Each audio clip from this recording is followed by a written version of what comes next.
I was sitting at my kitchen table, a pile of cocaine in front of me, big bottle of rum, and I was, I could either say, okay, I'm going to continue on this path of destruction, of, this crisis, or I can kind of just say no more. And in that moment, I chose no more. Wow. And also the thing that forced me to look deeper at things that I didn't think were that big of a deal. Nothing you do matters unless what you do matters. I'm Amadon DellErba, and this is Get Real or Die Trying.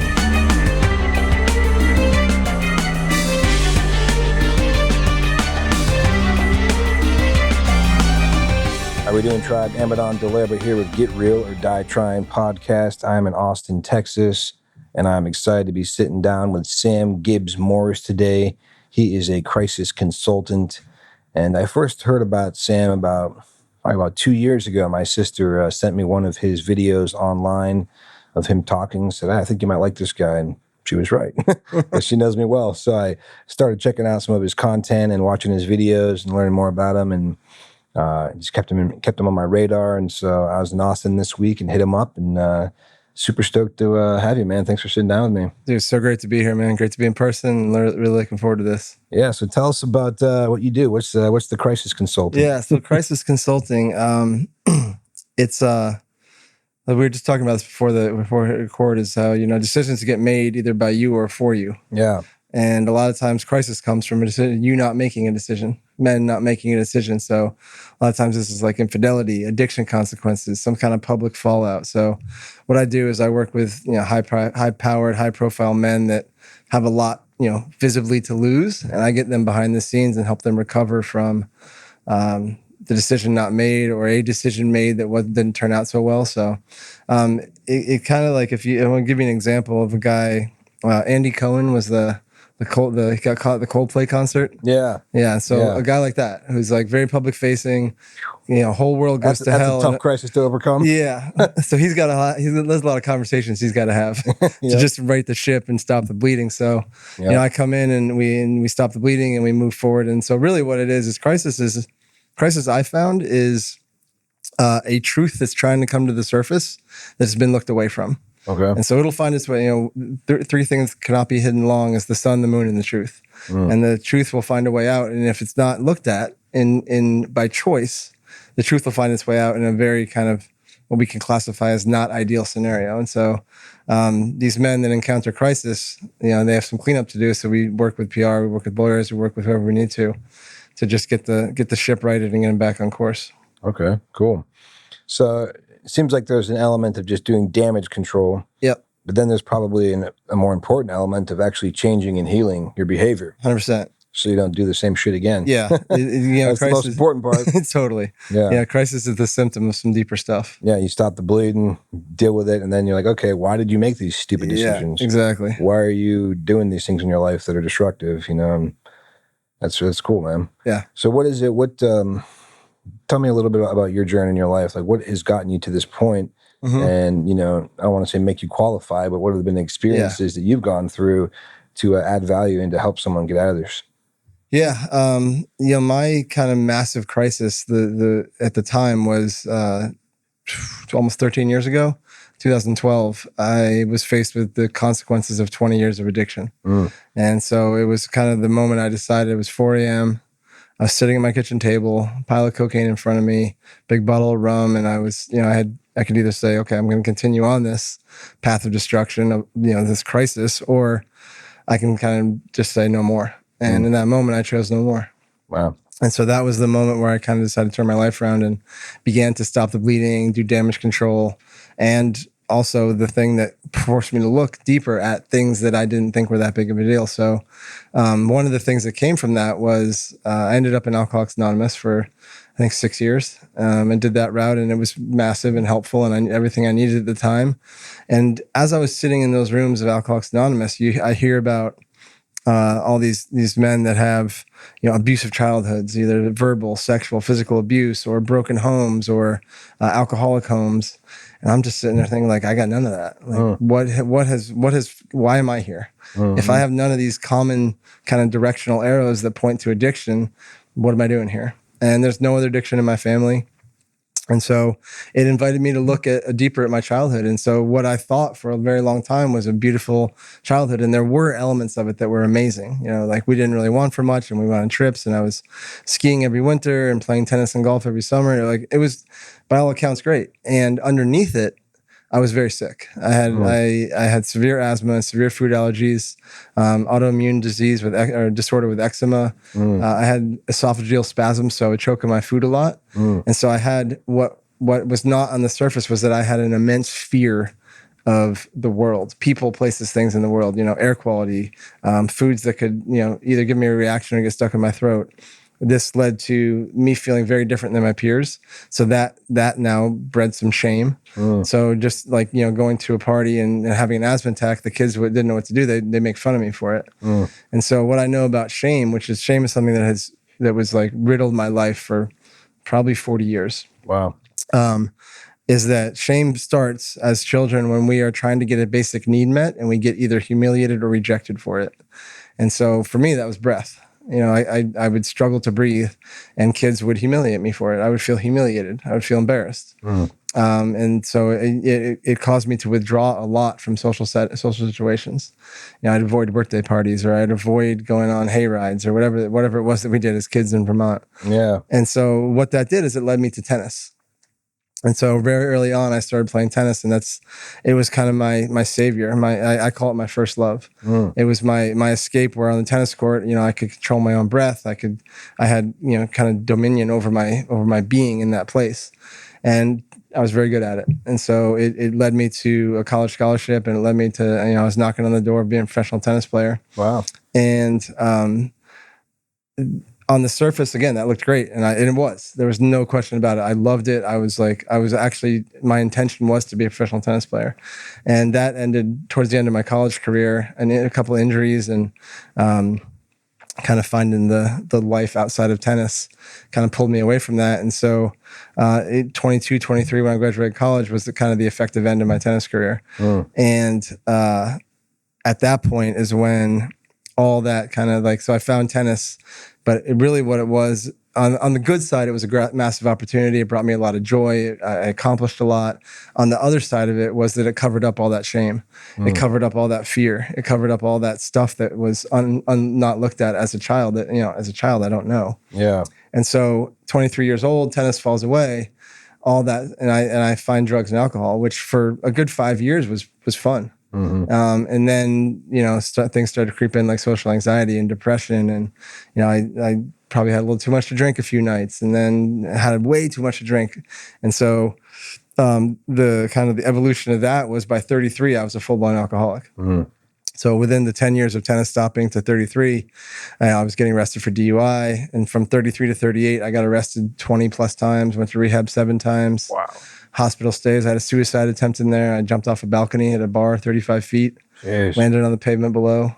So it was, a very slow and then precipitous dive off of a cliff. And so, that all was the kind of the childhood stuff that it forced me to look at when I finally stopped drinking. I was just invited to look at what was actually going on in my childhood and my teenage years with the rejection and stuff like that. And so, there's I've kind of, so bring it back to what I do is there's an element of, I've dealt with crisis for a lot of my life. And so, when I finally began to clean it up, it kind of showed me how the crisis was actually, we can say the cliche, the crisis is the cry for help. Yeah. And so, one of the things that I learned very early on, when I say learned, I mean, my unconscious little kid body decided that, struggle was love. So I noticed that there was no lack of love in my home.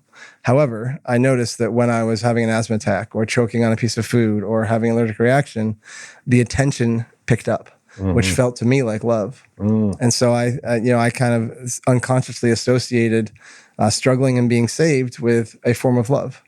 And so I kind of would create ways to struggle and therefore be saved in my adult relationships, whether it was, with girlfriends or my parents or friends even.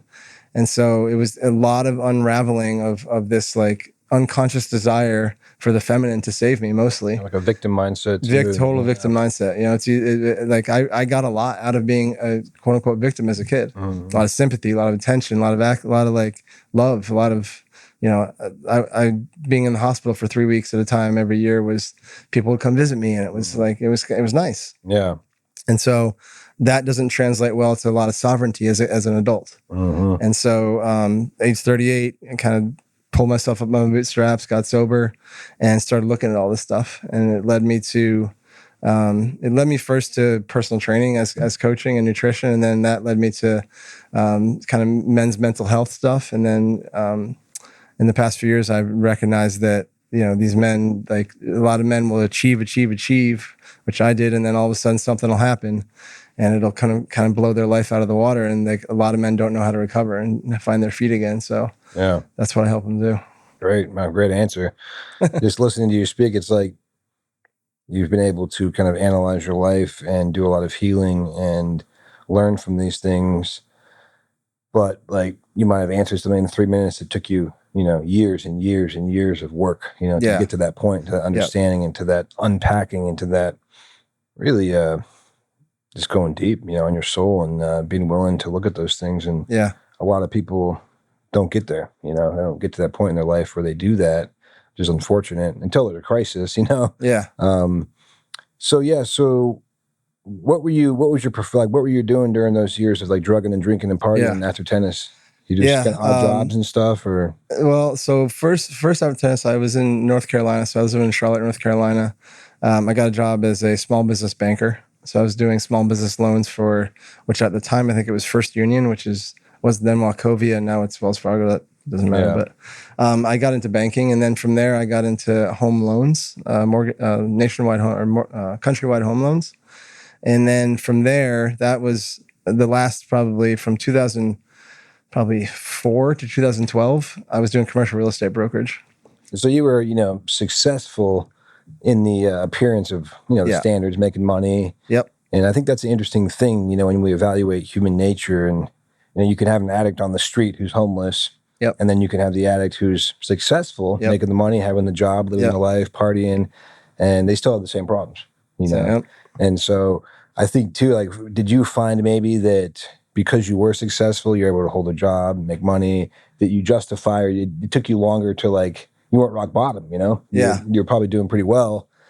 So you thought, you know, as far as the world standards. Yeah. I mean, I was doing well till I wasn't. Until you weren't. And you're like, holy shit. I mean, you weren't actually doing well at all, but you know what I mean? Like, we can, I think, you know, we're very resilient humans, and we can just make stories and justifications, and especially if we're comfortable and we're making money and we're, you know, we can still live an extremely destructive lifestyle and justify it because we're not like sleeping on the sidewalk, you know?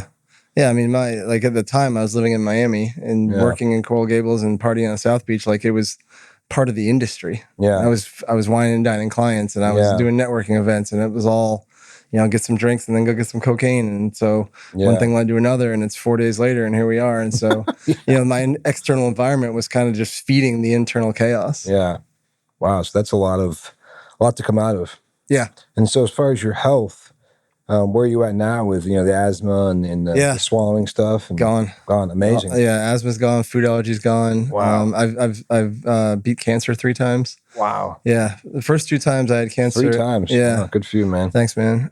It was oral cancer, the same spot. I got it 2009, 2011 when I was still actively drinking. Yeah. And then I got it again in 2022. Wow. Came back, and that one was, I was like, I know this is not physical, because you know, before I thought it was physical, but I knew that there's an emotional root to it. Yeah. Just like I know there's an emotional root to asthma, there's an emotional root to eczema, there's an emotional root to food allergies. Like all of these are essentially trauma responses that we develop in our body. Yep. And so just knowing that about like the 4 bodies, I've been able to go into the emotional, spiritual, energetic bodies and remove these distortions through either plant medicine or really, really deep inner work.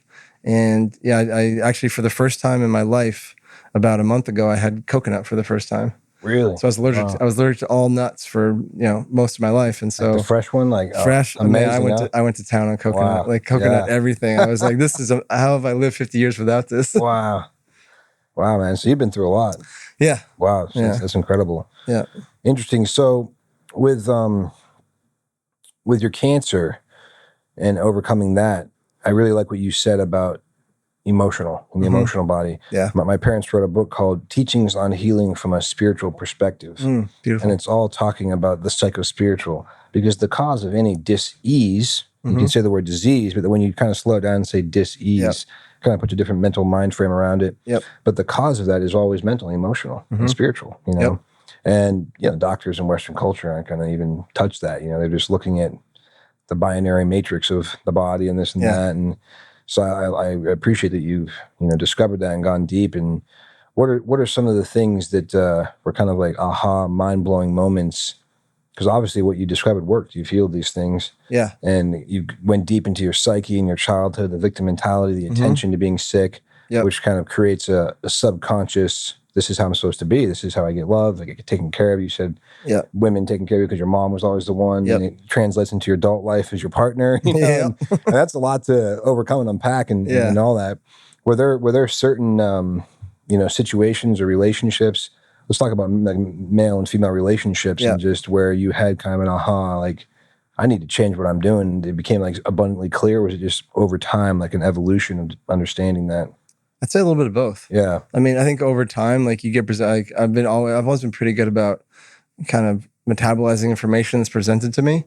There's been some so that's kind of a constant. Yeah. And within that, there's been some moments of like kind of spikes with it, where mostly the ones I'm thinking about are all heartbreak. So, you know, the girlfriend I had through the end of my addiction, like she left and was like, you know, this is the darkest time of my life. And like, holy crap, like I caused that. Yeah. You know, another one in 2019, right before I moved here, relationship came to a crashing end. And that was when I unearthed the saving thing. That was when the whole thing about how I seek love by being saved. That was what came from that. That was a huge breakthrough for me. My most recent one before my marriage, that relationship ended, and it was, you know, leadership, masculine leadership. Like I was just wavering all over the place. You know, I had all the theory and the thoughts, and like everything was like I knew about, you know, masculine frame and creating culture and meticulous creation and all that, and then wasn't doing it. I couldn't embody any of it. Yeah, and so. There's then this like constant of like an evolution of looking at things and all that. And then these moments where it's like, whack, 2x4 to the head, like, holy crap. Yeah. You know, something's got to change here. So, you know, aha moments are just those like, you know, when it's reading a book, it's hearing a podcast. It's like just some sort of information comes in and it's like, wow, that lands. And it starts with the consciousness of looking for the moments, you know, looking for the medicine, you know. That's the hugest thing. You just gotta want it, and when you start looking, you find, you know. That's the biggest thing I ever do is I stop looking away. Yeah. You know, like I think like when we stop looking away, because the addiction, 20 years of addiction is all looking away. Yeah. You know, and so I think when anything that we ever do, if we stop looking away from something that keeps knocking on our door, is when that's when the true like growth happens, personal development happens. Yeah. That's super cool. So with men's coaching and helping men embody like true masculine nature and relationships, what are some of the biggest problems that you found that you see in your clients and men today in culture? Yeah, I think men carry a lot of shame. Yeah, a lot of just it's shame kind of coupled with self-doubt. You know, a lot of men, like, it doesn't look like they have self-doubt, but you get them around the fire of the feminine or the wildness of the feminine and immediately crumble into little boys. Yeah. You know, I think that men just don't, there's a kind of a collective anguish of men that we desire every moment to be different. We desire her to be different. We desire it to be different. We desire our money to be different. We desire our bodies to be different. There's very little being okay with what is. Accepting, yeah. Yeah, because what it really comes down to is like, this is uncomfortable. Okay, it's uncomfortable, yes. And the eject button happens when we feel like we don't have the capacity to hold that. Because of the shame. We're ashamed of what we're going to do.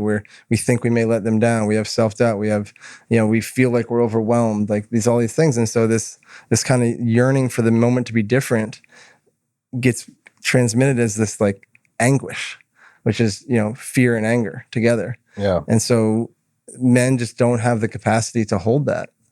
And so, you know, the big thing is that this is why men this is why we have the Fix It, Mr. Fix It. We have Mr. Fix It, we have Mr. Nice Guy, we have all these, you know, shadowy archetypes of men. that are kind of just ejecting from their life. If it's not business or money, or if it's not, I find that there's two types of men out there. There's like the men that can say, I got you, and the men that can say, I got you as long as you do it my way. Mm. And there's a big difference. As I got you as long as you do it my way is manipulation, it's control. It's like if you get out of my comfort zone, I'm not going to be able to hold you, so therefore I'm just going to eject before we even get there. Mm-hmm. Whereas the man that has done the work and has the capacity is, I got you no matter what happens. Yeah. I got this no matter what happens. Yeah.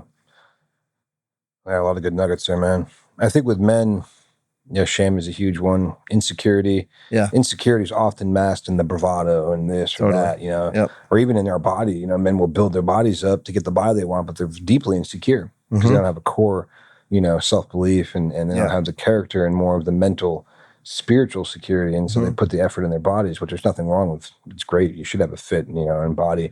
But I personally see these fragments. I think we can be so fragmented. Yeah. We can really focus on one area of our lives and forget about this other area. And men they don't want to sit. They don't want to sit with their emotions. No. And I think that's the work I've done with men and some of the men's retreats and the transformations I've gone through myself and then sat with men and gone through together is what I've seen that's a thread through all men is that there's a resistance to sit with the pain and the guilt and the suffering and to allow yourself to feel it. Because, there's a lot of pressure too on men in the world. Absolutely. We got to have it all together. We're told we can't cry when we're kids. We got to be strong. What does it mean to be strong and not cry? And it's the worst thing you can tell a little boy is men don't cry. It's the dumbest thing you could say to any. And I know we're getting now into 2025 where it's like, well, we figured out this doesn't really work. Yeah. Like, fathers my age aren't telling their kids that, or they shouldn't be. And and this doesn't really, it creates, men who are emotionally disconnected. Yep. Or they see expressing emotion as weakness, and then they're not taught how to express their emotions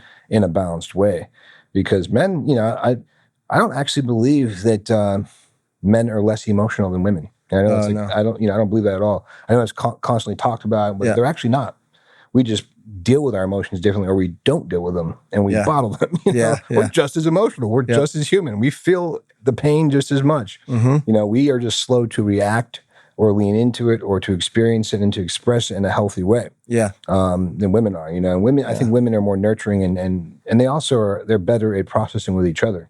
Totally. Men, we have ego, we have pride. Yep. We see each other, we meet up at the bar, and how you doing? Good, everything's good. It's not good, we're not saying, man, I'm really fucking struggling. Yeah. Like my life sucks. I'm making poor choices. I feel inadequate. I feel like a loser. Yeah. We don't just get real with each other. I think women kind of naturally will do that. Yep. And it's really cool to see that there is, from my perspective, it seems like men are kind of becoming a little more enlightened finally. Let's do that. Let's have men's groups. Let's have circle gatherings. Let's show up for each other. Let's create safe spaces where we can say, like, Sam, I'm struggling, and I'm not going to feel shame from you. I'm not going to feel you saying, quit being a little pussy, And, you're going to be like, damn, bro, like, how can I help you? To receive that, to receive another man in that is huge. And that's what we need. And for me, I find a lot of just reward and happiness and blessedness and holding space for those men and going through that myself with them and then providing that for them, Yeah. And we have a retreat facility in Sedona, and 90% of the retreats are women's retreats.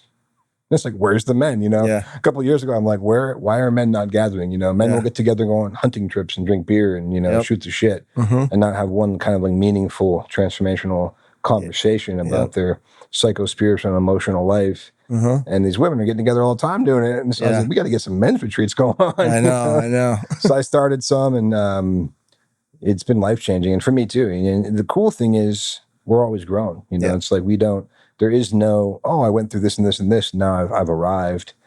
Because when you're committed to growth, you're just in the process. Yep. Like 10 years from now, we might have another conversation, and you'll be like, 10 years ago, I was stuck in this mindset, and now I'm out of it. That's totally. That's the beautiful thing about committing to growth. Yep. What are some mindsets and philosophies on life that have just dramatically changed for you through your process of transformation? Oof, that's a really great question. And speak to the thing you just brought. I love that you brought in the women and the men thing. It's it's why the men's suicide rates are so much higher. Way higher. Yeah. And another thing is that there is the movement. Like, it's happening. I think a lot of these men, you ask them, what's the real reason you do what you do, is like, I want to get that 84% number down. Yeah. And lower the 84% because women are able to do that, and they've been doing that for so long. Sisterhood. They're ahead of the curve. And like you talk about 90%, like that's the micro of the macro. Yeah. Like that's the difference in the whole personal growth world. The transformational world is like it's 90% women. Yep. The women are the ones that are doing, like, leading the way, and they're begging these men to come. I get women on my Instagram all the time like, God, I wish my husband would work with you. Yeah. And, it's like, I do too, but you can't make him and I can't make him. Yep. So I think it's beautiful that you have taken the time and space and energy to build something, and they will come. Yeah. Because really, like, men are begging for it, and if they want to do it in private, great. If they want to do it in public, also great. But like they get a taste of it, and they're, holy crap, this is amazing. This is where it's really at. And I think along those lines, I think the biggest mindset or just approach I ever took was allow myself to be a beginner, like in everything. Yeah. Because there's so many times in life when I've just been like, it's part of the reason that in my commercial real estate, like I wanted to be 10 years of experience in 1 year. And there's just no way. Yeah. And so when that happened in 2012, when I said this is enough, like I knew nothing. I was like, I don't know what the fuck I'm gonna do. I have no idea how I'm gonna go on dates sober, go to football games sober, like do all the things that I like to do sober. I don't know how I'm gonna live without this, but I knew I had to. Yeah. And so the biggest thing I ever did in that moment was say, I'm just gonna let myself be a beginner. Yeah. I'm gonna learn. I'm gonna take a year and just be by myself and do my work. And just relearn, kind of learn how to walk again. Yeah. I think that's one of the biggest things. And I think the other thing is the nervous system work. It's so important to have to know your own nervous system and to know, what your limits are, what your capacity is, and just always be expanding the capacity. Like everything, I can say that most things that I do as far as like practice or rituals is designed to expand my nervous system capacity. And if I'm ever being tested, like I've learned now, 20 years into this thing, that if there's something in my life that's making me uncomfortable, I know this is it's expanding me. Yeah. And if I can sit in it just a little bit longer than I did yesterday, I just gained some space. Yeah. And if I look away, numb out, however that looks, I'm contracting. Yeah. And I think just the willingness to expand is the willingness to look. And I think those are kind of like the basic and biggest things that I've taken with me. Yeah. In your addiction recovery, some people replace their addiction with another addiction, but even if it's a healthy addiction, like running or, working out all the time or, did you find in your process that you did that, or did you just allow there to be that, what felt like a void, but really it was just a release of the baggage? Yeah. Because a lot of people will try and feel that, and there's a lot of jokes, memes online about like ultra runners, they're just, we run because we're just, dealing with our shame and everything. It's like, they're just, pushing themselves, running 100 miles so their feet are broken, and stuff like that. But, what did you find in your process that happened a little bit, or did you just kind of sit with it and let it go? I was lucky enough that I ended up in kind of treatment facilities or sober living for about 9 months. And so a lot of that stuff was kind of like not available. Yeah. I was kind of forced to just sit with it. And I was so ready at the time. Like for me, what you're speaking to is absolutely valid. Yeah. For me, I've never once kind of had a moment where I'm like, I wish I had a drink right now. Yeah. Or I wish I had some cocaine right now. That's awesome. It's kind of like when I had been through so much, man. Yeah. Like it was legit. If I'm being honest, it was much longer than 5 years or even 15 years. It's probably 18 to 20 years of really not great experiences with it. Yeah. Causing problems in my family, causing problems in relationships and physical pains, So like it came to the end, I was like, I'm done. You're done. Yeah. And now that being said, I do have a massive awareness of those tendencies within me. Yeah. There was a while there where food was one of them. Yeah. Kind of some binging and purging would happen, and shopping's been one of them for me. Like there's it's sneaky as fuck, man. Yeah. And it can come in, and I feel like what I've learned is that I can not bake in addictive tendencies, but I can like allow that part of me to be nourished every once in a while. Yeah. If I believe if I'm 85% on it, the 15% I can play with. Yeah. And that doesn't look like addiction. That looks like, a nice night, a nice dinner, or like not working out for a few days, or just giving my body and myself that kind of mental break. And not for everybody, but for me, that's what works. Yeah. What's your thoughts on you know, the AA is a super beautiful, successful program. It's saved many, many people and people I know personally, and it's been life-changing. The one thing that I've always had trouble with is like when you have someone who's been sober for like 30 years and they're going to the meeting and they're still introducing themselves like, hey, I'm Bob, I'm an alcoholic. Yeah. And part of me is like, you're not an alcoholic. Yeah. You overcame it. You're not anymore. You've been sober for this long, or even if you're 5 years, you know, I know it's part of the ethos and the structure of recognizing the addiction in you always and never slipping.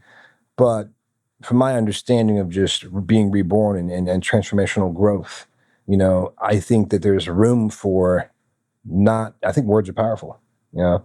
I think it just kind of sits funny with me sometimes when I hear about that and that, you know, what does that feel like for you? Like, you know, because you were an alcoholic for many, many years. Do you feel like it benefits you? Like if you went to a meeting today and said, I'm an alcoholic, or do you think there's a power behind saying, I used to be an alcoholic? That's why I left. Yeah. That's why I left AA. Because I just recognized like coming in here every morning and identifying as an alcoholic is not helping me. That's cool. Well, that verifies my thinking, you know? Yeah. And for some, and again, like I have a friend of mine, I think he just hit 20 years. Yeah. Best friend in the world. And he meetings every day. Works for him. It works for him. And so the kind of ethos you talked about, the belief system is, you know, it's one of the conversations that happens in that room is, are you recovered or are you recovering? And so a lot of the conversation in the room is like, I'm always going to be recovering. Yeah. So therefore, if I need to not hammer home that I'm an alcoholic, but remember that I have this thing. Yeah. And it's for me, what I came to is like, that's keeping me here. Yeah. I don't want to be here anymore. You know, I want to grow. I want to go up. I want to expand. And so I said, you know, I'm deciding that I'm going to leave AA, learn to trust myself, and just not identify as that alcoholic anymore. And now, even the conversation about like, am I sober or not? Like, it's not even like it's hard for me to even have that conversation because it's just not something that I can identify with anymore. Yeah. It's just I'm fully just like you can recover from a sprained ankle or cancer. Yeah. Like I've recovered from being an alcoholic. I don't have the alcoholic thing in me anymore. Yeah. That's really cool. Yeah. And you did the work, you know. I did a fucking lot of work. You did the work to get there. 6 fucking years every day. Yeah. Went through the steps probably 50 times and you know, took other guys through the steps and I did the whole thing. And it was probably the most important 6 years of my life. Yeah. And I graduated. Yeah, I outgrew it and I went on to more things. And if we're going to stay sober, like I am way more sober today than the day I left AA. Yeah. You know, like just from the next level of work that I was able to access by leaving that. Yeah. That container. You allowed yourself to get to another space and another way. Whole other expansion. Transformation. Like, it was a hockey, like I was going up. And that moment I left AA was a hockey stick straight up. Like it just expanded me to like I never would have imagined. That's cool, man. Yeah. It shows your determination to keep evolving, you know, because some people will stay. They do stay. Yeah. I'm not saying it's wrong that they stay, you know, but it's just you wanted innately, or maybe even subconsciously, or in your superconscious, you knew that there was more and you needed to get to the next level. And that going every day for 30 years saying I'm an alcoholic wasn't where you were at, you know. No. So I respect that you transformed that. That answers my question really well because I've never been in that situation, but like I said before, I've always thought, man, it must be weird to like be sober for 30 years and then introduce yourself as an alcoholic. Like if I was in those shoes, I'd be proud of myself saying, my name's Amadon. I used to be a fucking alcoholic and I haven't been for 30 years and I'll never be again. Yeah, like, totally. Like just lay it out, you know? Yeah. That's cool. What were some of the hardest things? You know, I know with AA, one of the steps is going to people you've hurt and asking for forgiveness. Did you ever experience going to someone who didn't forgive you? Oh, yeah. And just spit in your face? Yeah.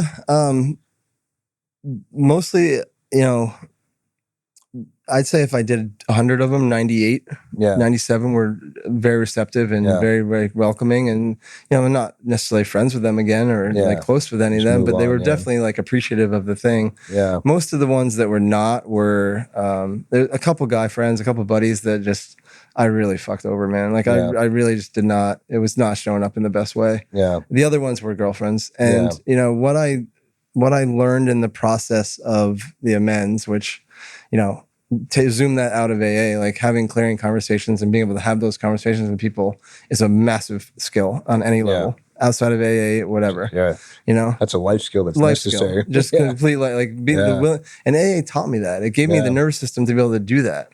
It gave me the nervous system to be able to have that hard conversation and just say, I'm going to come in here and I'm going to speak truth.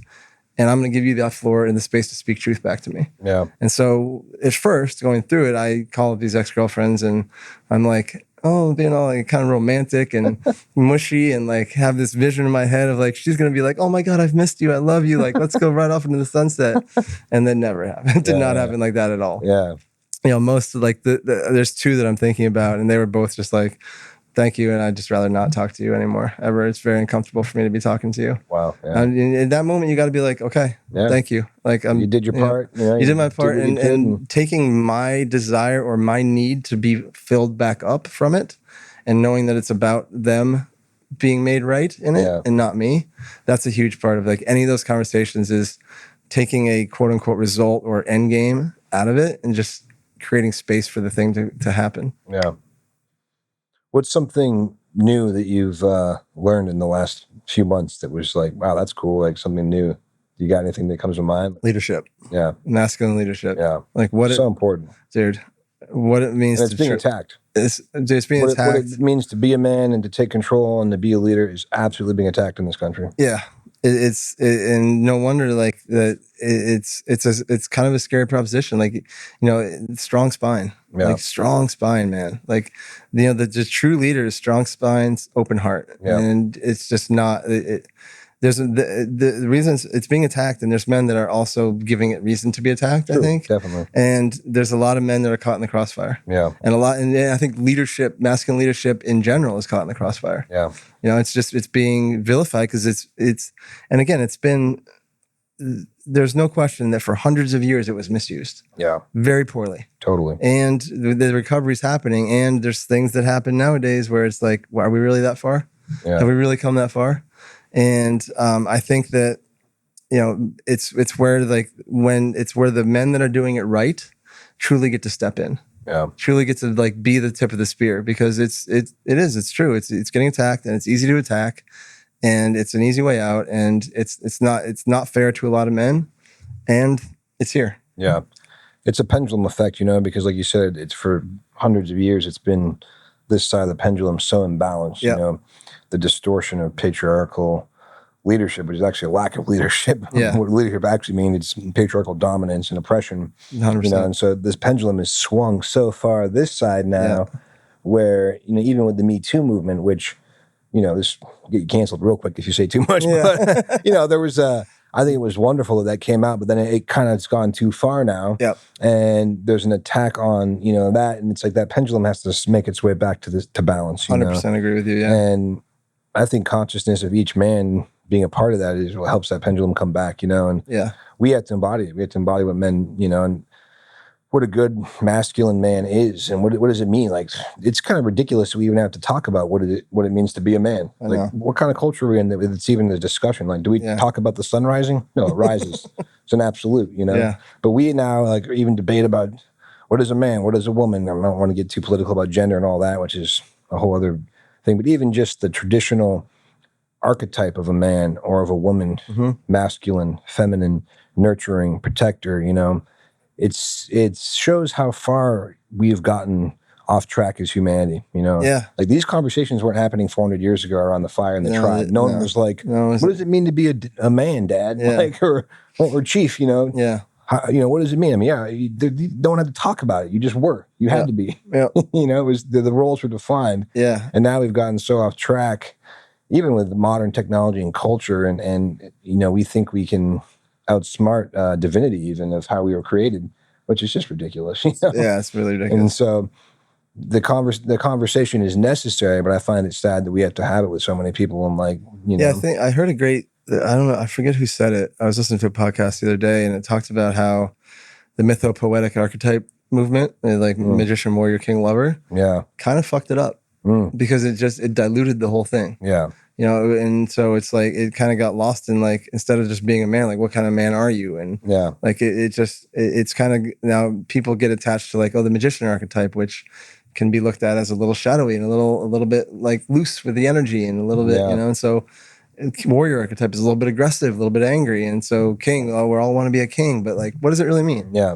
You know, and so I think that the most, like, this is a common example for me of like simple, easy, like less steps, less moving parts is it. Yeah. It is consciousness and awareness and love. That's it. If you're conscious, you're aware, and you love, you're probably being a good leader. Yeah, self-awareness and self-control. I think self-control is like containment. It's such an important quality that a man needs to have, but it really isn't talked about, or even it should be like a common thing, like we're talking about, you know, the most common trait that a man should have, but it really should be self-control, because society has allowed so much unbridled liberty and unbridled force, you know, in men and just human beings in general. But, you know, men, of course, like we talked about, have been abusing their power, you know, for centuries. When a man learns to control his energy, control his power, and act in love, you know, that's power. That's the real power. And control is actually the power. And then when you can control yourself, I don't mean this in a negative way, you can control others because it has a negative connotation. It's more that you can contain and protect and guide others. You know? It's setting a standard for the energy that you allow to be around you, I feel. Yeah. And this is great. This kind of ties with to call back to like what men struggle with the most, this shame, this insecurity, this self-doubt. It's because for so long the energy's been uncontained. Like the anger, the sexual energy, are the two things that run rampant the most. And men have, for a long time, a lot of men struggle to contain that because they avoid it, and it's something they keep in the dark, kind of. Because it's been told bad. It's been told it's bad. And a lot of men, as boys, either had their anger run wild at school. Maybe they hit a girl, and then all of a sudden they're in big trouble. They shut their anger down. They suppress it. Suppression is not containment. No. Sexual energy, like boys get to be 16, 17, 18. They get a little wild, loose with it. They don't know how to control it. And you know, maybe it's rape, maybe it's something else, but like some sort of shadowy expression of this energy, and then it's shut down. And so then also behind that, underneath that is shame is I am bad. I'm a bad person. I'm a bad man. And it's like, oh no, I was young and I didn't know what I was doing. And your behavior was bad. And it hurt other people. So the answer is suppress it and keep it under lock and key. That energy comes through. It will find its way out. And so the way to bring it forward, and you just talked about it, is how do we keep it in control? How do we contain it? How do we relate to that anger, that sexual energy, in a way that it is used for like benefit? Like, how do we influence with it? How do we lead with it? How do we empower with it? I think one thing that would be helpful, and maybe radical for some to hear this, but when we think of our sexuality and our sexual energy, I think of it this way. I can be a violent man, so I can go out and just get in fights and punch people in the face, and then it's going to be clear to people around me that my conduct is off, you know? Because violence is very binary. It's like, that's right, it's wrong. Like, I just punched this guy in the face. I'm going around being crazy, and everybody knows it. There's no discussion. Is it okay to just punch a random guy in the street in the face? Everybody knows it's not really okay.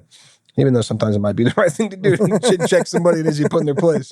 But anyways, with sexuality, there needs to be, to me, that absoluteness where you see unbridled, uncontained sexual energy is sexual violence.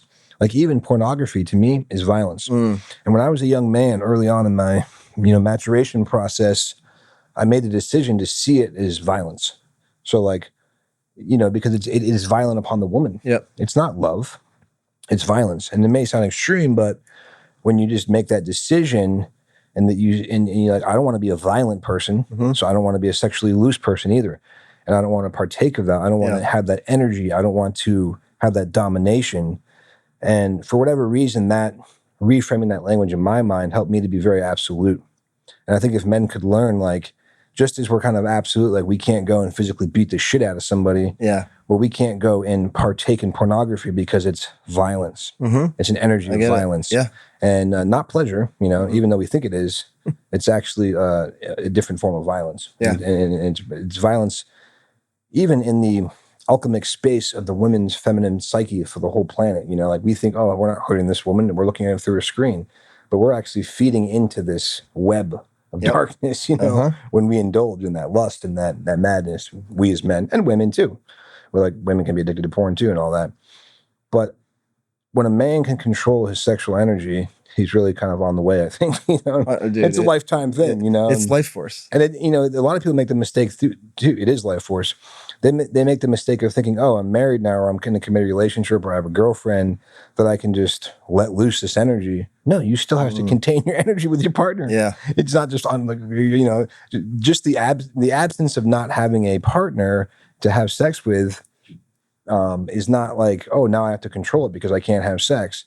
No, when you still have a partner and you're still able to have sex, you still have to control it. Yeah, even more. Even more. Yeah. And you have to respect it, and you have to be careful with it, and you have to approach, and it actually becomes sacred. Like when your consciousness gets to a level that's correct, in my opinion, it's a very sacred act. It becomes a sacred energy, like a life force. Yep. And you don't just throw around, your life force. It's intentional and it's powerful. Yep. And when you tap into that, and that's what somatic, just the body coming into your body, I guess. And, they talk about this in Tantra, and they talk about it in different fields of, Eastern and Asian philosophy of really tapping into this ancient, Kundalini energy in the Kama Sutra. But, and Western people have taken that and kind of distorted it.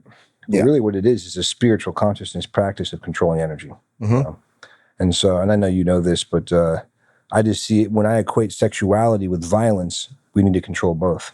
So just like I need to control my anger, like I'm a naturally a warrior. Like, I'm really, I can go there real quick. And so if I see that with my sexuality and control that, see it as violence, if it's not tapped in with love, it helps me. I mean, it's so anger, sexual violence, creativity, it's all the same energy. Yeah. It's all root comes circuit in the chakra. Yeah. It all comes from the Dantian, and it all comes from this chi, this life force. And it is, how do we channel it? If we are loose with our anger or our sexual energy, we're probably going to be very not creative because the energy is going elsewhere. Yeah. If we're super contained over here and we have the ability to access the anger, access that sexual energy, we can also be super creative in our business, in our life, in our creation of family, creation of the vision we see in the world. Yeah. It's beautiful, man. What with men, do you help men overcome alcohol addiction, or is that something that's more kind of like a peripheral thing from your own experience? If it's there, I'll help with it. It's not my lead. Yeah. It's I think that I'm not one to get a man if he just had a drink yesterday and he's been on a 5-year bender, and I think there may be another avenue for him there. Yeah. But like what I found with helping men with addiction is it's about the 90, 120 day mark when they're not drinking, because 90, 120 days is when you physically begin to repair, the brain begins to repair. And so what happens is that you're different, your life is not different. And so there's this like, okay, I'm showing up differently in my life. Why is my life not responding to me? Why is my life still hard? And so what I found with addiction is it's the drinking and all that.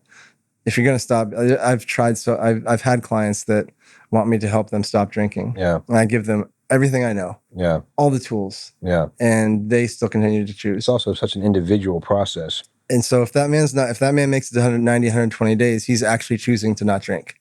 He is committed.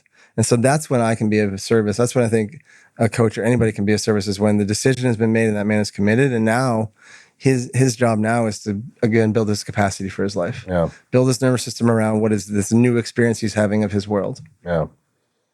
I got an interesting question for you.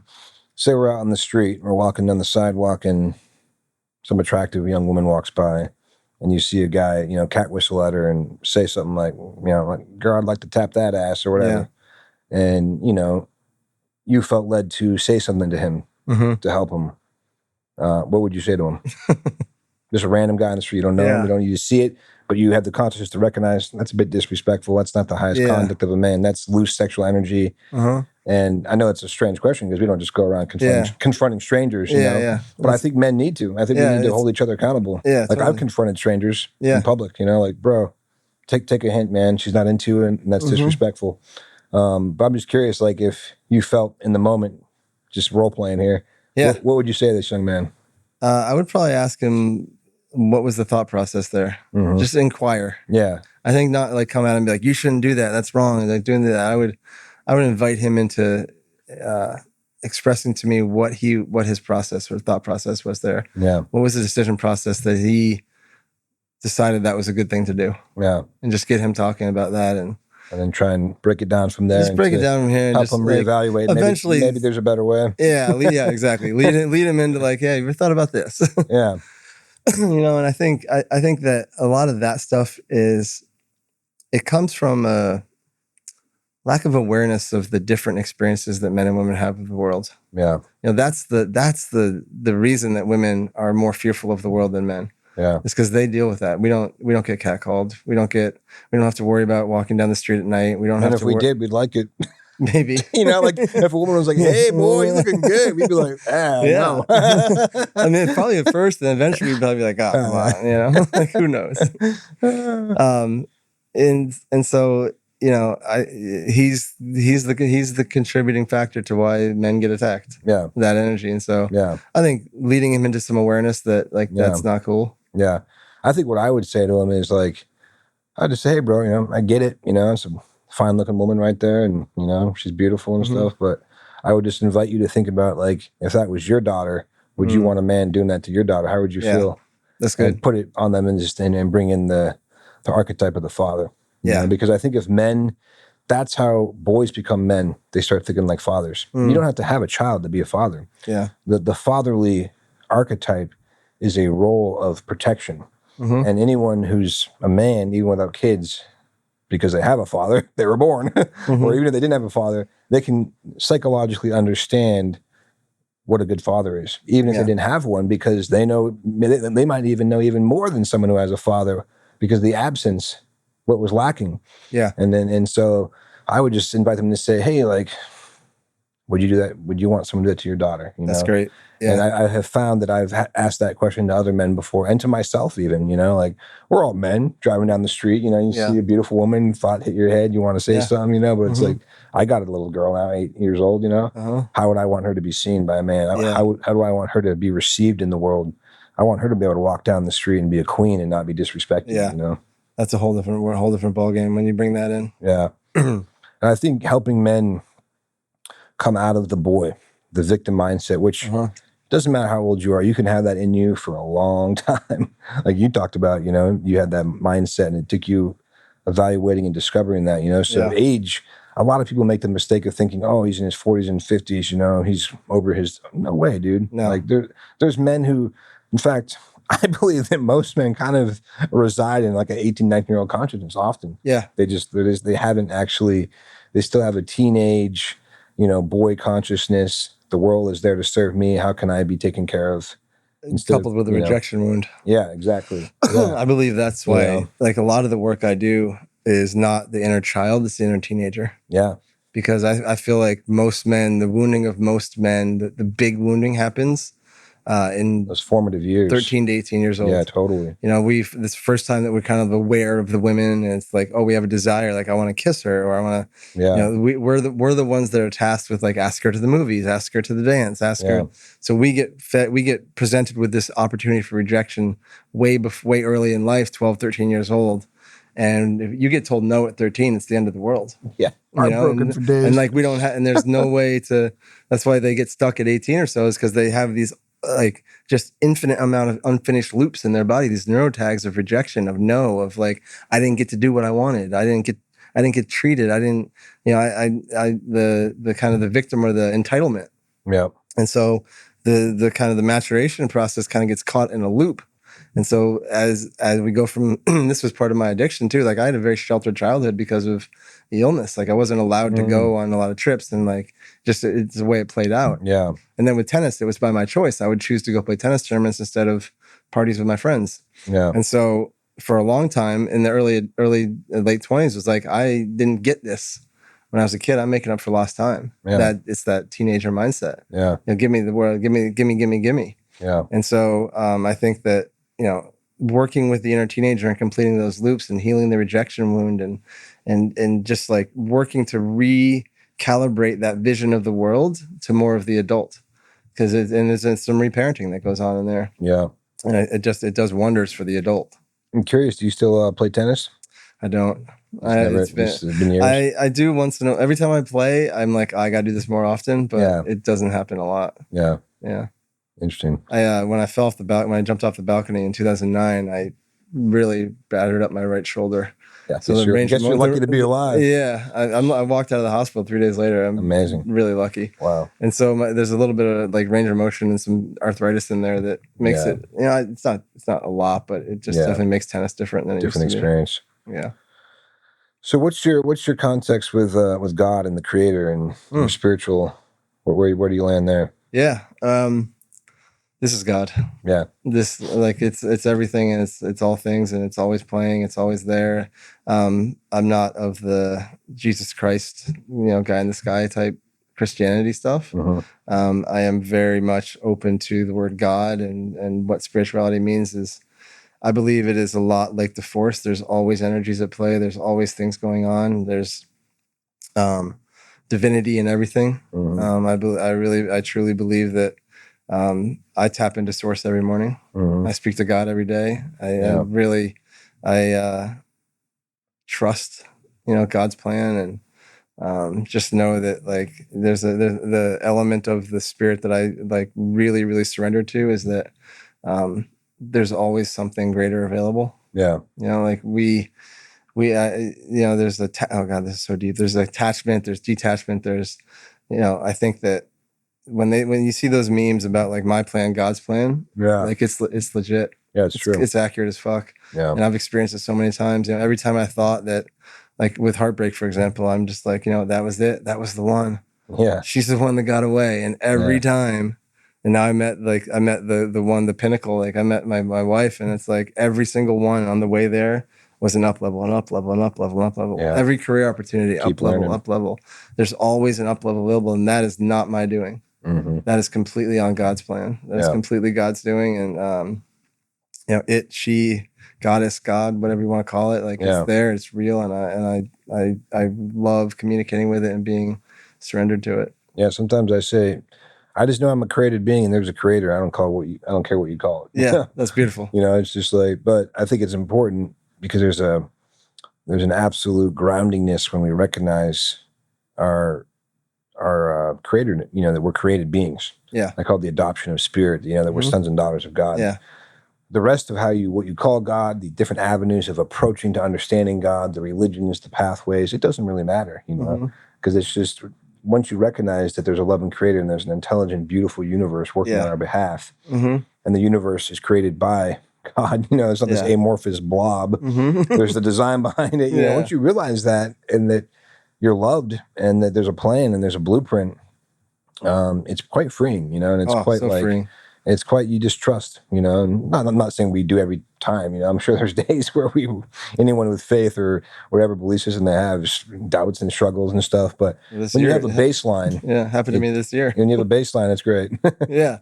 There's like sadness and disappointment wrapped up in that, and there's like, oh fuck, like I'm not going to get what I want. Yeah. And so I think that's just recognizing, like, I think I can recognize like when the ego or the self kind of digs its heels in, and it's like, wait a second. Yeah. That's not really doing anybody any favors. Yeah. So what are some things that you feel like you excel in helping men? Like if, there's so many aspects to a man growing and transforming, but if there's like a few certain areas where like, I got you on this, like I've been through this, I can really help you. Yeah. Yeah, I think that the thing that kind of the through line there is that there's no place a man can go that I can't find him or help him. Like there's no, like I'm so familiar with the darkness and the depth. Like it's like any man that comes to me with like the deepest amount of shame or pain in his body, I feel there's nowhere that he can go that I can't go with him. And that looks like just tackling all kinds of childhood traumas, nervous system traumas, whatever it is, like disappointment in himself, guilt, shame, all of that. Like I have a really special ability to be kind of unfazed by anything a man brings to me. Yeah. That's cool. That's a cool ability. Like, I don't know that I could say the same thing, because I haven't had some of those dark, deepest experiences, and so that's a valuable lesson. That's the beauty of God, because in those moments where you were probably in the height of your addiction and you might have thought, how can I ever help anybody? I'm such a loser type, mindset. Not speaking for you, but just a general thought pattern that people have when they're in their lowest points. And the beauty, when you come out of it, you're such a tool for God. Not in a bad way, a tool. You know what I mean? Such a tool. As Preston would say, a weapon. Yeah. You're a weapon for God. Yeah. You're like, because of what you've been through and your experiences and what you've overcome and what you can relate to is powerful. Yeah. You know, and I think anyone who's in the world who's struggling right now or going through something and feels alone and feels like they don't have anything to offer the world, just know that when you get through the other, you know, the end of that and you come through that tunnel, you have a lot to offer people, you know, and then you can speak on it. And that transformation is somebody else's catalyst, you know, in the future that you can help them. Yeah, I always bring in the buffalo in my work. Yeah, into the storm. He goes right into the storm. Yeah, man. He doesn't run from it. It's the most powerful approach to anything. Like, I know that for me, what I've like probably 3 years ago, going through something, I caught myself looking away so much, like wanting to look away, and and about halfway through it, I was like, all I'm doing by looking away is elongating this process. Yeah, it's just dragging it out, and every moment that I'm like, I want to look away, is an opportunity to sit in stillness, in silence, or whatever the emotion, the feeling, whatever it is, and be in it. You fast track the whole process by just not looking away. Yeah, going into the storm. The storm's here. Like, let's fucking go. So you've talked a lot about your past and, you know, these hard things you've overcome. But if I were to ask you, like, what's the hardest thing you've ever done, or a hardest decision you've ever had to make, or, you know, what comes to your mind, like right off the bat? So much, I know. Yeah, so much. The first thing that came to me was my dad's passing. Okay, yeah. Yeah. It was like, it was so like devastating and so quick at the same time. I was in an AA meeting in San Francisco, and I left early because I didn't like the topic. And I got a call from the Asheville Police Department, and I was walking down the street. It was like 5 p.m. and kind of getting dark. And they said, you know, this is Sam Morris. And they said, you know, your father passed away last night. And unexpected, like did not see it coming at all. Wow. And I literally, in that moment, I sat there on that street corner for like 35 minutes because I didn't know, I didn't know which way to walk. Shock. Wow. I didn't know what to do. I was like disbelief. And so just like absorbing that. And then fast forward to the next morning, as I walked into his house in North Carolina, he was living in Asheville, I got this just like peace came over me.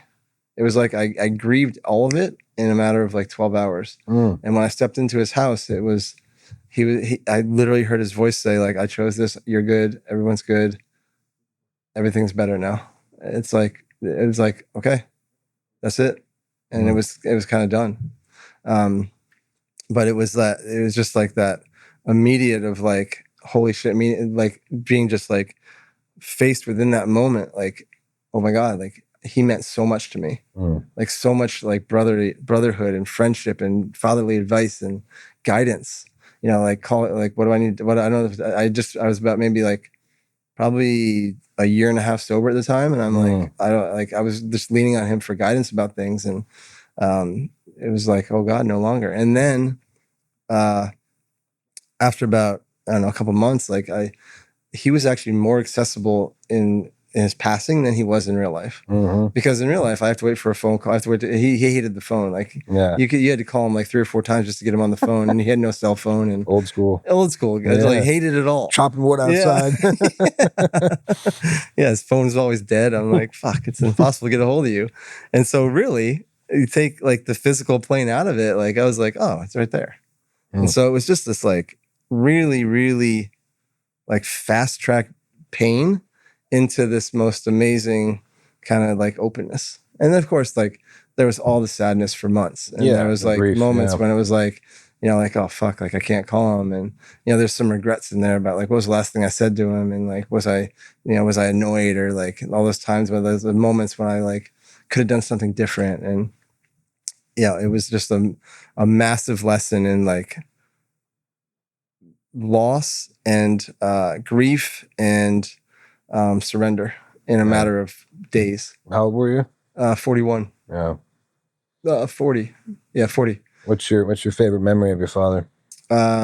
So tennis, when there's 2 things actually. One is so every weekend we would drive around New England. I grew up in Vermont, so there's always tennis tournaments in Connecticut and Massachusetts. We'd always most weekends we'd be driving from Vermont somewhere into like Boston or New Haven or something like that for a tennis tournament. And we would just drive in the car. This is back in like the 90s. So, there's no satellite radio or cell phones or anything. It was just listening to Kurt Cobain on the radio. Yeah. I remember when we were listening to, I don't know if you remember Clarence Thomas. Oh, yeah. The Supreme Court judge when he hit the sexual harassment trial. Yeah. That was on the radio for like months, like the trial. We just listened to that. And wow. Yeah, so that. And then there was another time I remember, this is pretty close to when he died. I think maybe one of the last times I saw him.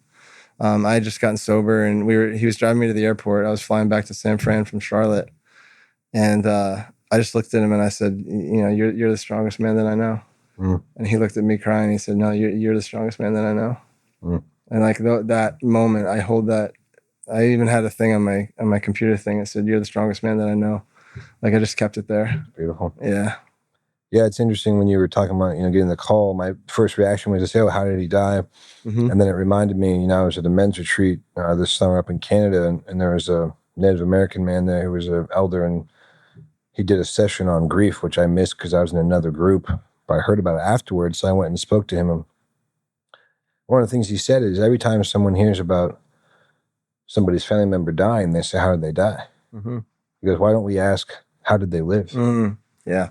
And that really struck me. And I had shared with him about my sister had passed on in March, and he said, what was your favorite memory? How did she live? And I just thought that was really cool, and it's just so automatic. How did he die? Oh, he died of cancer. He got in a car wreck. This happened. Yeah. But no, how did he live? Yeah. That's the more important question. Beautiful. And I could relate, my father just passed on 4 weeks ago. Yeah, I saw that. Yeah. And I wouldn't say it was like unexpected out of the blue, but it was also not expected, It wasn't like he was on his deathbed, where, but he was ailing and he had some health issues. And so it was a process that wasn't like completely out of the blue, but he went pretty quick, and you can never be ready to lose a good father. You can never be ready to lose someone in your life who means so much. And like you said, like I leaned on him and I still will and do for guidance. And it's interesting you said that he's more accessible now. I truly believe that. I feel like he's not in this dimension in the physical space, but he's actually there always now. Yeah. And if however people want to establish a way of accessing that dimension and speaking to their ancestors and learning and hearing, it's a beautiful process, And so grief and, if you ask me the same question, like what's the hardest thing you've ever done or been through? Yeah, I don't know if I'd say it's my dad passing right now. There's been some other things, but maybe in 3 months I would say, I don't know, because I'm still in it. Yeah. It's just like, when you're treading water, you're just treading water, trying to survive. Yeah. It's been absolutely hard, but it's also been absolutely beautiful. Some days it's the deepest well of grief. Like, how do I even get out of bed? And then some days it's hopeful and I feel blessed, and I was very blessed to have a very close relationship with my father. And, not like most people where you grow up and go to college and move to a different state and then they live here and you see them on Thanksgiving and Christmas and this and that. I lived with my father, not in the house, but I mean, we have a community. And so he lived, a couple 100 yards away from me for my whole life. And we worked together every single day. And, we worked together in business and in life and in growth. And we were just very close. Yeah. And amazing. So losing that is definitely it's groundbreaking. It's shattering in some ways, but it's also, it feels weird to say because I don't want to dishonor his presence in this life, but it's almost exciting in the sense that it's exciting for me to embrace the transformation that will come from it. It's exciting to see where it can lead, to see the growth that I can come into, and to see and just sit back and sit with it and witness how I can work and know him on the other side, how I can communicate, how I can also just keep pulling from his vast well of wisdom and knowledge that he left in depth. Yep. Because he left so much, it's like endless. Yeah. And the great thing about the modern age now is, everything's recorded.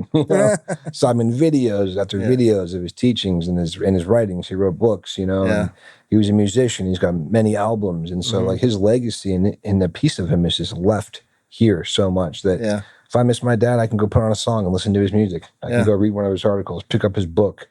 It's way closer than 100 yards. It's amazing. Yeah. And so I guess that's what I mean by exciting. It's like reframing our relationship with connection to people we love. It's not always like flesh and blood. It's loving what they left and their legacy and really their soul. Yeah. Like his music was his soul. His teachings and his writing was his soul, and his soul's always going to be here. Yeah, it's beautiful. Yeah.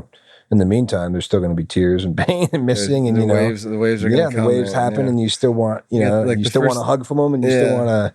The first year is always big because you got like the first holidays, the first birthdays, like all that stuff. Yeah. But yeah, that's something that all human beings share in common is loss. Yeah. And we forget, we're so focused on our differences, and the media is always polarizing, separating, and it's often through tragedy we realize, wow, we all suffer. We're all just human beings on this rock. We've all lost things. We all suffer pain. We all have heartbreak. Like we have so much in common, much more than we don't actually, you know? And we have to be reminded of that sometimes and get our humanity back, get our connection back. The humanity is like the one thing, like we all have humanity. Yep. I think that's the most godlike thing ever, is like how, like bringing it back, like almost out of what we would think of as God or ethereal, is like, how well do you human? Yeah. How are you with human experience? Yeah. Like that's a spiritual experience. Yeah. And I believe these are vehicles for our souls, you know? There's vessels holding our soul continues on and will reincarnate in a different form, in a different body, and goes on in the universe. I don't have all the answers, but I don't think that we just return to dust and nothing. The soul is a life force that will just go on. Yeah. And it's okay to not know. It's okay to not know everything. Like I had a conversation with someone the other day about death, because I've experienced a lot of death in my life in the last 6 months, my sister, my father. And this person, was terrified of death and just like very uncomfortable subject and didn't want to be around it, didn't want to, talk about it, had a hard time accepting what it was, gets anxiety every time the subject's brought up. Not even like about him losing something. It could be someone else talking about death, and it's just death in itself is just terrifying. And I just thought, what an interesting way to live, because inherently death is always coupled with love. Anything you love, you will lose. Yeah. Always. Eventually. Yeah. I mean, even if you love a woman for 70 years, she's going to die and you're going to lose her. Or she's going to lose you. One of you will die first. Yeah. You might die together. I love this. There are stories sometimes of these old couples dying in their sleep together. I know. It's incredible. Like they even had a conversation about it. I've read some articles like when they're like really like in their 90s or whatever, and they're like, let's go together, and they just never wake up. Yeah, I've heard that too. What a way, man. Dude, I'm hoping. That's amazing. I wouldn't mind that. When I was still pretty young, but when I was a younger man, I used to think, man, a great way to go would be like Brad Pitt in Legends of the Fall. Like an old man, he just goes up and goes, I want to go out on my feet and have a grizzly bear just kill me.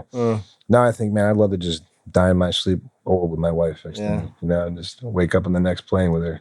That was pretty wild. Yeah. Anyways, man, I appreciate your time. And of course. Thanks for talking, man. Yeah. Covered a lot of ground here. And I look forward to getting to know you more and talking more in the future, brother. I think we've just started the journey. Yeah, same, man. Really great to be, consider you a brother. I loved our offline conversations, and this has been great to do this. And I look forward to many more of these. Where can people check out your stuff? Just, let the audience know. Yeah, Instagram's the best way. Cool. Is at Sam Gibbs Morris. Cool. And then also the website is samgibbsmorris.com. All right. Thanks, guys, for listening, and stick around for the next episode. Subscribe, like, share, follow. You know the routine. Thanks for listening.